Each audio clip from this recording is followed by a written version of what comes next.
இன்னைக்கு பிக் பாஸ்ல nomination free pass வாங்குறதுக்காக ஒரு டாஸ்க் வச்சிருக்காங்க. மொத்தம் 3 டாஸ்க் நடக்கும். அதுல முதல் டாஸ்க் இன்னைக்கு நடந்திருக்கு. கண்ணாடி கோப்பையை தலைகீழா வச்சு சுத்திக்கிட்டே ஒரு கோலியை எடுத்துட்டு போய் கொஞ்சம் தூரத்தில் இருக்கிற பவுல்ல போடணும். இதுதான் டாஸ்க். ஆண்கள் அணியிலிருந்து 5 பேரும் பெண்கள் அணியிலிருந்து 5 பேரும் விளையாடுறாங்க. ஆண்கள் அணி 5 கோலியும் பெண்கள் அணி 4 கோலியும் போட்டு ஆண்கள் அணி இந்த டாஸ்கை வெற்றி பெற்றிருக்காங்க.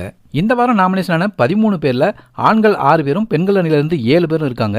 ஆண்கள்ல சிவகுமார், ரயான் இவங்கெல்லாம் டேஞ்சர் ஜோன்ல இருக்காங்க. பெண்கள் அணியில ஆர்ஜே ஆனந்தி, வர்ஷினி, தர்சிகா இவங்க டேஞ்சர் ஜோன்ல இருக்காங்க. இந்த வாரம் ஆண்கள் அணி நாமினேஷன் ஃப்ரீ பாஸ் வெற்றி பெற்றாங்கன்னா விஷாலுக்கு கொடுக்க தான் வாய்ப்பு அதிகமா இருக்கு. பெண்கள் அணி வெற்றி பெற்றா சாச்சனா, பவித்ரா, தர்சிகா இவங்க 3 பேரும் சண்டை போடுவாங்க. இந்த 3 பேர்ல இருந்து யாராவது ஒருத்தருக்கு தான் நாமினேஷன் ஃப்ரீ பாஸ் போகிறதுக்கு வாய்ப்புகள் அதிகமா இருக்கு. என்னதான் நாமினேஷன் ஃப்ரீ பாஸ் யார் வெற்றி பெற்றாலும் வர்ஷினி, ஆனந்தி, சிவகுமார் இவங்க 3 பேருக்கும் பாஸ் கொடுக்கறதுக்கு வாய்ப்பு இல்லை. இவங்க 3 பேரும் டேஞ்சர் ஜோன்ல தான் இருக்க போறாங்க. இந்த வாரம் இந்த 3 பேர்ல இருந்து யார் வெளியில போவாங்க, இல்லை யாரை வெளியே அனுப்பணும், உங்க கருத்தை கமெண்ட் பண்ணுங்க.